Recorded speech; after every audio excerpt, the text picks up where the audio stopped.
রাতটা ছিল অন্ধকার, আকাশে চাঁদ নেই, মেঘে ঢাকা চারদিক।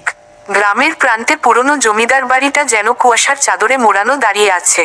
ঠিক এই বাড়িটাকেই আজ নিশানা করেছে রবি, গ্রামের সবচেয়ে কুখ্যাত চোর। রবি ছোটবেলা থেকেই ভাগ্যের ফেরে ঠকে গেছে।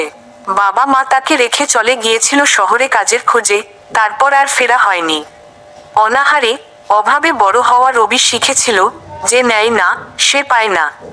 তাই খুব ছোটবেলাতেই শুরু করেছিল চুরি। চলছে কোনায়, টেবিলের উপর কাঠের বাক্স, নিশ্চয়ই গহনাগুলো সেখানে। রবি ধীরে ধীরে বাক্স খুলল।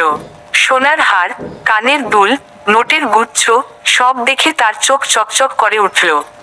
ঠিক তখনই পেছনে থেকে একটা কণ্ঠস্বর ভেসে এল, সব নেবে, না কিছু রেখে যাবে? রবি ঘুরে দেখল, জমিদারের স্ত্রী দাঁড়িয়ে আছেন, হাতে লণ্ঠন। বয়স 50-এর ওপরে, চোখে কৌতূহল নয়, দয়া। রবি স্তম্ভিত হয়ে গেল, পালাতে গিয়েও পারল না। মাফ করুন মা, শেষবারের মতো করছি, এরপর আর কখনো নয়। মহিলাটা মৃদু হেসে বললেন, তোর চোখে আমি মিথ্যে